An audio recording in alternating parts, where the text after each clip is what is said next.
আসসালামু আলাইকুম, স্বাগতম জানাচ্ছি বিবিসি নিউজ আন্তর্জাতিক সংবাদে।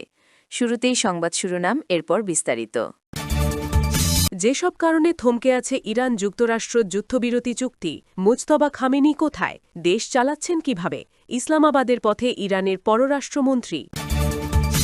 দর্শক, এতক্ষণ শুনছিলেন সংবাদ শিরোনাম। এখন বিস্তারিত। আপনি যদি ইসরায়েলের ধ্বংস চান এবং মুসলিমদের পাশে থাকেন, তাহলে ভিডিওতে লাইক করে চ্যানেলটি অবশ্যই সাবস্ক্রাইব করে দিবেন এবং আপনার মূল্যবান মতামত অবশ্যই কমেন্টে লিখে জানিয়ে দিবেন। এখন বিস্তারিত। যেসব কারণে থমকে আছে ইরান যুক্তরাষ্ট্র যুদ্ধবিরতি চুক্তি। ইরান ও ইসরায়েল যুক্তরাষ্ট্র যুদ্ধের প্রভাবে বিশ্ব অর্থনীতি চরম সংকটে পড়েছে। এর সরাসরি প্রভাব পড়েছে জ্বালানি, চিকিৎসা সরঞ্জাম, প্লাস্টিক ও কাঁচামাল সরবরাহ ব্যবস্থায়। বিভিন্ন দেশে জ্বালানি তেলের জন্য দীর্ঘ সারি তৈরি হচ্ছে, আবার কোথাও হাসপাতালগুলোতে জরুরি চিকিৎসা সামগ্রীর ঘাটতিতে স্বাস্থ্যসেবা ব্যাহত হচ্ছে।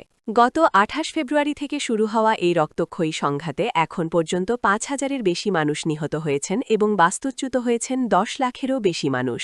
ইরানের সঙ্গে যুদ্ধ অবসানের লক্ষ্যে কোনো তড়িঘড়ি চুক্তিতে পৌঁছতে ওয়াশিংটন মোটেও উদ্গ্রীব নয় বলে সাফ জানিয়ে দিয়েছে যুক্তরাষ্ট্র।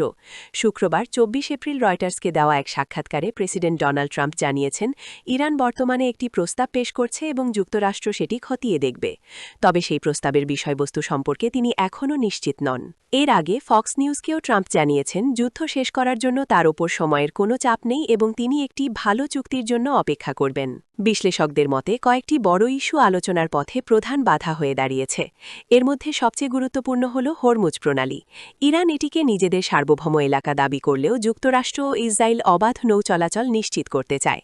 এই অঞ্চল এখন কার্যত যুদ্ধক্ষেত্রে পরিণত হয়েছে, যা বৈশ্বিক জ্বালানি সংকটকে আরও গভীর করছে। পারমাণবিক কর্মসূচি নিয়েও দুই পক্ষের অবস্থান বিপরীত। যুক্তরাষ্ট্র ইউরেনিয়াম সমৃদ্ধকরণ বন্ধের দাবি জানালেও ইরান এটিকে শান্তিপূর্ণ উদ্দেশ্য বলে দাবি করছে। বর্তমানে ইরানের কাছে ৪০০ কেজির বেশি উচ্চমাত্রার ইউরেনিয়াম মজুদ রয়েছে। ডোনাল্ড ট্রাম্প চান এই ইউরেনিয়ামের পুরোটা যুক্তরাষ্ট্রের হেফাজতে থাকবে। মুজতবা খামেনি কোথায়, দেশ চালাচ্ছেন কিভাবে। যুক্তরাষ্ট্র ও ইসরায়েলের যৌথ হামলায় ইরানের সাবেক সর্বোচ্চ নেতা আয়াতুল্লাহ আলী খামেনি নিহত হওয়ার পর তার উত্তরসূরি, দেশটির বর্তমান সর্বোচ্চ নেতা মুজতবা খামেনির শারীরিক অবস্থা ও অবস্থান নিয়ে বিশ্বজুড়ে নানা গুঞ্জন ছড়িয়ে পড়েছে। গত ৮ মার্চ মুজতবা খামেনি ইরানের নতুন সর্বোচ্চ নেতা হিসেবে নির্বাচিত হন, কিন্তু এখন পর্যন্ত তাকে জনসমক্ষে দেখা যায়নি। নিউ ইয়র্ক টাইমসের একটি প্রতিবেদন অনুযায়ী, যে বিমান হামলায় আল খামেনি এবং মোজতবা খামেনির স্ত্রী ও সন্তান নিহত হন, সেই একই হামলায় মোজতবা নিজেও গুরুতর আহত হয়েছেন। তার বর্তমান শারীরিক অবস্থা সম্পর্কে ওই প্রতিবেদনে বলা হয়েছে, মোজতবার একটি পায়ে ৩ বার অস্ত্রোপচার করা হয়েছে এবং বর্তমানে তিনি কৃত্রিম পা স্থাপনের অপেক্ষায় আছেন।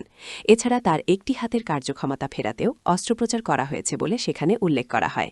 প্রতিবেদনে আরও জানানো হয়, মোজতবার মুখ ও ঠোঁট মারাত্মকভাবে পুড়ে যাওয়ায় তার কথা বলতেও সমস্যা হচ্ছে, ফলে ভবিষ্যতে তার প্লাস্টিক সার্জারি প্রয়োজন হতে পারে। অবশ্য গুরুতর শারীরিক জখম থাকলেও ইরানি কর্মকর্তাদের দাবি, তিনি মানসিকভাবে যথেষ্ট সচেতন এবং সক্রিয় আছেন। গোপন আস্তানা ও নিরাপত্তা ব্যবস্থা। ইসরায়েলি গোয়েন্দা সংস্থাগুলো যাতে তার অবস্থান শনাক্ত করতে না পারে, সেজন্য মোজতবা খামেনিকে অত্যন্ত গোপনীয়তার সঙ্গে চিকিৎসা দেওয়া হচ্ছে। এমনকি বিপ্লবী গার্ড বাহিনীর IRGCর শীর্ষ কর্মকর্তারাও নিরাপত্তার খাতিরে সেখানে যাতায়াত করছেন না। তবে ইরানের বর্তমান প্রেসিডেন্ট মাসুদ পেজেশকিয়ান, যিনি নিজে একজন হৃদযন্ত্র বিশেষজ্ঞ বসারে স্বাস্থ্যমন্ত্রী, মোজতবার চিকিৎসার সরাসরি তত্ত্বাবধানে রয়েছেন বলে জানা গেছে। ইসলামাবাদের পথে ইরানের পররাষ্ট্রমন্ত্রী। ইরানের পররাষ্ট্রমন্ত্রী আব্বাস আরাগাচি ওমানের রাজধানী মাস্কাট থেকে পুনরায় পাকিস্তানের রাজধানী ইসলামাবাদের উদ্দেশ্যে রওনা হয়েছেন। ইরানের পররাষ্ট্রমন্ত্রী এই সফরের বিষয়টি নিশ্চিত করে জানিয়েছে, ইসলামাবাদে সংক্ষিপ্ত যাত্রাবিরতি ও উচ্চ পর্যায়ের আলোচনা শেষে তিনি রাশিয়ার রাজধানী মস্কোর উদ্দেশ্যে যাত্রা করবেন।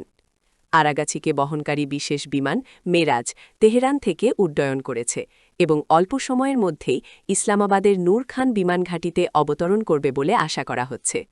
এর আগে পাকিস্তানে অনুষ্ঠিত প্রথম দফার আলোচনা শেষে তার প্রতিনিধি দলের একটি অংশ প্রয়োজনীয় দিকনির্দেশনা নিতে তেহরানে ফিরে গিয়েছিল। আজ রোববার ২৬ এপ্রিল রাতে তারা পুনরায় আরাগাছির সঙ্গে ইসলামাবাদে যোগ দেবেন বলে ধারণা করা হচ্ছে, যেখানে চলমান যুদ্ধ বন্ধের বিষয় গুরুত্বপূর্ণ সিদ্ধান্ত নেওয়া হতে পারে।